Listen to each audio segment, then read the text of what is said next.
আমি বাজান গাড়ি চালাই 17 বছর ধরে, মাসে 15 দিন, 20 দিন এর বেশি চালাই না। আমার ছেলে মেয়ে 4 জন। হ্যাঁ, আমি একটা হাফিজে মাদ্রাসা খুলছি, বুঝছেন, আমার আব্বা আম্মার নামে। জি, হাফিজে মাদ্রাসা খুলছি ইনশাআল্লাহ। এই যে আগামী কুরবানি ঈদের পরে আমার 20 জন হাফেজ সাহেব বাইরে হবো ইনশাআল্লাহ, দোয়া করেন আল্লাহ দিলে। আমার মাদ্রাসা হয়েছে আফতার উলুম সিনিয়র হাফিজি মাদ্রাসা। আমার আব্বার নাম হয়েছে আফতার রহমান হাজি। গাজীপুর সদরে ওই টাক সেলের রাস্তার লগে উল্টা দিকে, আর এই যে দানগোষ্ঠী বিশ্ববিদ্যালয় 2 রাস্তার মুচরে আমার বাড়ি, নাম হচ্ছে মোল্লাবাড়ি। আমি 15 দিন গাড়ি চালাই, আমি এটিএমের সেবা করি, এটি আমার আর ভাবে শুরু করে একটা বাড়ি করে গেছে, এই বাড়ির ভাড়া ওটাই আর আমরা খাই। আমি গাড়ি জীবনে চালাই না, আমার বংশগত করি নাই, আমি চালাইতেছি। এটা আমি সেবা নিয়েছি, যে বাপ মালে কিছু করতে পারলাম না, এটাই আমি করলাম আর কি। হাফেজা মাদ্রাসা করছি, এই আমার মাদ্রাসার মধ্যে 45 জন ছাত্র, 20 জন আছে আপনার এই কুরবানি ঈদের পরে 20 জন পারি নিয়ে বেরোবো।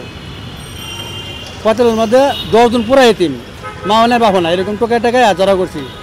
ওই জামালপুর বক্সিগঞ্জ থেকে আনছি 5 জন, সিরাজগঞ্জ থেকে 3 জন, আমার গাজীপুর আছে 2 জন, এরকমভাবে আর মেলে করছি আর কি আল্লাহ দিলে। আমাদের ফ্যামিলিতে আমরা 2 ভাই, বুঝছেন।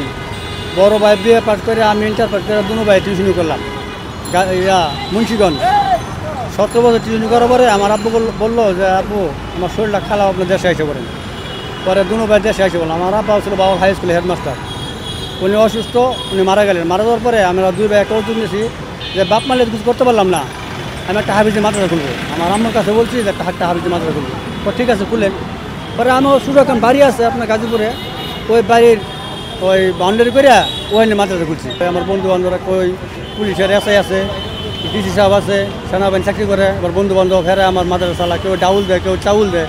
আমার এলাকার সবাই মাদ্রাসা মূল দিচ্ছে, আমার মার কাছে দিছি। আমি এখন নাই বর্তমানে, মার কাছে দিছি। টাকা পয়সা যা দাম পর্যন্ত আমার মাই করে।